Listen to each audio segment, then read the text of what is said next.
America এবং ইসরায়েলের ইরানের রেজিম চেঞ্জের স্বপ্নকে গুড়িয়ে দিয়ে আয়াতুল্লাহ আলী খামেনির মৃত্যুর ৮ দিনের মাথাতেই ইরান সফলভাবে দেশের সর্বোচ্চ নেতাকে নির্বাচন করলো। Seyed Mojtaba Khamenei, Ayatollah Ali খামেনির পুত্র, সরকারিভাবে গতকাল অর্থাৎ ৮ই মার্চ ইরানের সর্বোচ্চ ধর্মীয় নেতা নির্বাচিত হলেন। যুদ্ধকালীন অবস্থায় দেশের মধ্যে যে নেতৃত্ব শূন্যতা ছিল, নেতৃত্বহীনতা ছিল, সেই দুর্বলতা কাটিয়ে ইরান এবার স্থায়ী শক্তিশালী সর্বোচ্চ নেতা পেল।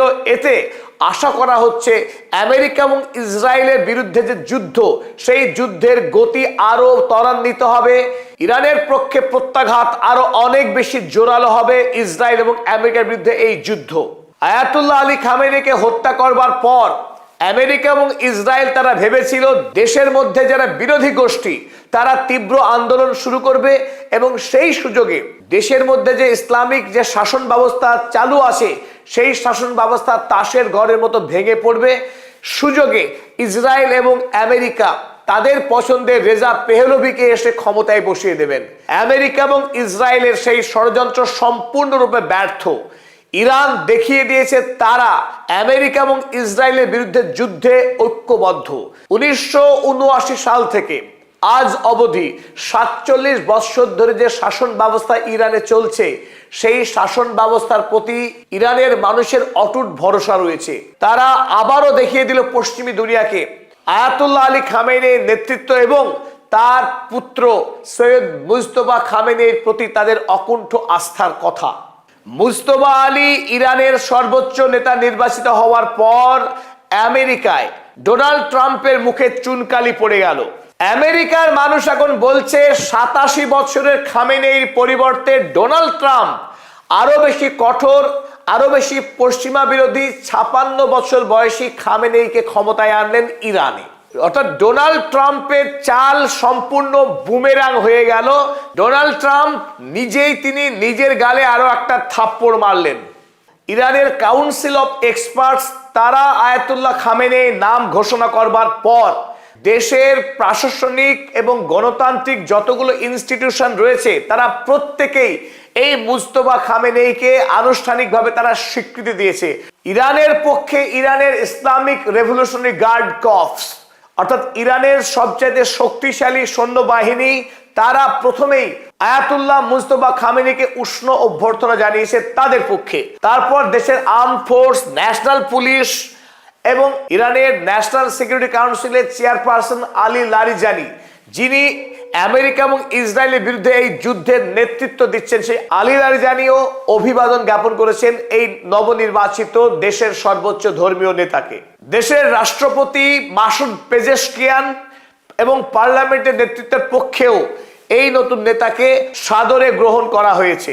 দেশের জনসাধারণ এই দুঃখের মধ্যেই, এই যুদ্ধের মধ্যেই রাস্তায় নেমে স্বাগত জানিয়েছে তাদের দেশের নতুন ধর্মীয় নেতা আয়াতুল্লাহ মুজতবা খামেনিকে।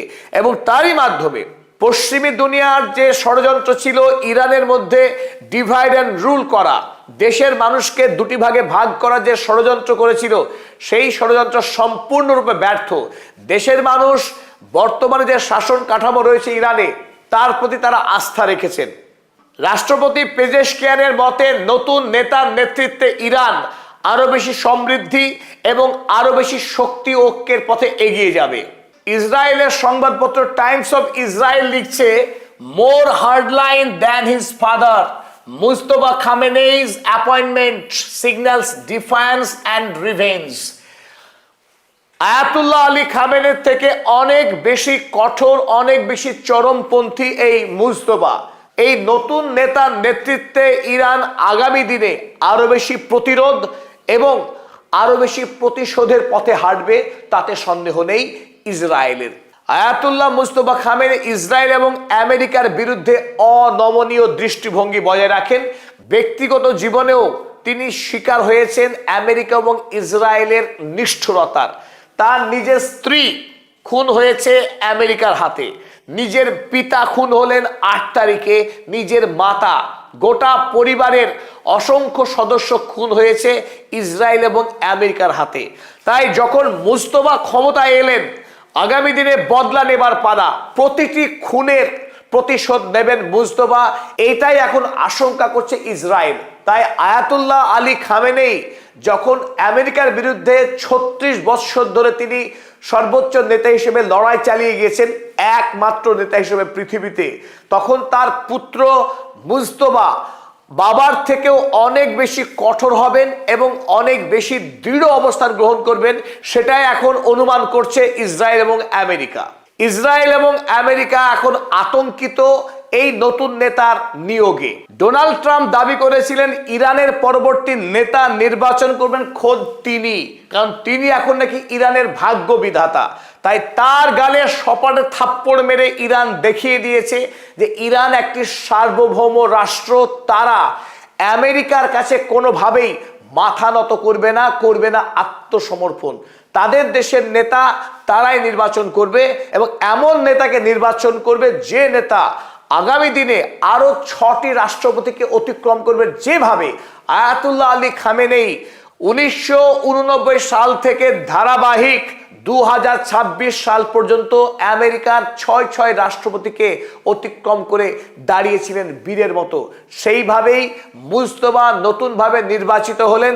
ডোনাল্ড ট্রাম্প তো দুধ ছাড়, তারপরে আরো বহু রাষ্ট্রপতি আসবে যাবে, মুজতবা ক্ষমতায় দাঁড়িয়ে থাকবে, সেই প্রত্যয় নিয়েই ইরান তাদের নতুন নেতা নির্বাচন করেছে। ডোনাল্ড ট্রাম্প তিনি জানিয়েছেন আই অ্যাম নট হ্যাপি, কারণ ডোনাল্ড ট্রাম্প বলছেন তিনি খুশি নন, তার সঙ্গে কথা বলেনি ইরানের মানুষ, ইরানের নেতারা তার সঙ্গে আলোচনা না করেই এই মুজতবাকে নেতা নির্বাচন করেছে, সুতরাং তিনি অখুশি। আর এও জানিয়েছেন তিনি does not get approval from US, he is not going to last long, যে আমেরিকার কাছ থেকে অনুমতি নেয়নি। এত বড় ধৃষ্টতা, এত অধ্যত্ত এই ডোনাল্ড ট্রাম্পের, তিনি বলছেন ইরানের উচিত ছিল তার কাছ থেকে অনুমতি নেওয়া। বরং এই মুহূর্তে ইরানের যে সরকার চলছে, সেই সরকার গত 8 দিন যুদ্ধ চালিয়েছিল স্বতন্ত্রভাবে, কোনো সেন্ট্রাল ইউনিটি সেই অর্থে ছিল না। যদিও অন্তর্বর্তী সরকারের নেতৃত্ব দিচ্ছিলেন আলী রেজা আরাফি এবং যুদ্ধের নেতৃত্ব দিচ্ছেন আলী লারিজানি, তবুও যেহেতু সর্বোচ্চ নেতা দেশে ছিল না, সেই ক্ষেত্রে একটা নেতৃত্বের শূন্যতা ছিল। এবার সেই নেতৃত্বের শূন্যতার অভাব দূর হলো এবং মুজতবা এমন একজন ব্যক্তি, মুজতবা এমন এক নেতা যাকে এই মুহূর্তে ইরানের প্রতিটি এন্টিটি তাকে শ্রদ্ধা করে, তাকে গভীরভাবে সম্মান করে। তাই এই মুহূর্তে ইরান আরো বেশি শক্তিশালী হলো, আরো বেশি ঐক্যবদ্ধ হলো, আমেরিকা এবং ইসরায়েলের বিরুদ্ধে লড়াইয়ে তারা আরো বেশি আগ্রাসী হবে। এবং যেটা আসার কথা, এতদিন ধরে ইরান তার যে পারমাণবিক কার্যক্রম চালাচ্ছিল, অথচ এখনো পর্যন্ত তারা সফলভাবে পারমাণবিক অস্ত্র তৈরি করেনি, তার নেপথ্যে একটি কারণ ছিল। আমরা জানি আয়াতুল্লাহ আলী খামেনেই তিনি ব্যক্তিগতভাবে পারমাণবিক অস্ত্র তৈরির বিরুদ্ধে ছিলেন। তার প্রয়াণে এবং মুজতবা নতুন নেতা নির্বাচিত হবার পর দেশের মানুষ একটি স্বপ্ন দেখছেন যে এবার ইরান পারমাণবিক বোমা বানাবে। কেন? তার কারণ এই মোহাম্মদ ইয়াজদি, আমরা আগেই দেখিয়েছিলাম আপনাদেরকে, মোহাম্মদ ইয়াজদি তিনি ইরানের পরমাণু বোমের প্রবক্তা। তিনি সারা জীবন দাবি করে এসেছিলেন যে ইরানের উচিত পারমাণবিক বোমা তৈরি করা এবং তাতে ইসলামের সঙ্গে কোনো বিরোধ নেই। তিনি কাউন্সিল অফ এক্সপার্টসের চেয়ারম্যান ছিলেন, আয়াতুল্লাহ খামেনির অত্যন্ত স্বজন বন্ধু ছিলেন। আরো বড় পরিচয়, এই মোহাম্মদ ইয়াজদি তিনি মুজতবা অর্থাৎ নতুন নেতার শিক্ষক ছিলেন। ব্যক্তিগত জীবনে মুজতবা মোহাম্মদ ইয়াজদিকে গভীরভাবে শ্রদ্ধা করেন এবং তার আদর্শকে মেনে বড় হয়েছেন। তাই তিনি যখন দেশের সর্বোচ্চ নেতা নির্বাচিত হলেন, ইরান খুব শীঘ্রই পারমাণবিক অস্ত্র বানাবে তার নেতৃত্বে, এটাই আশা করছে দেশের মানুষ।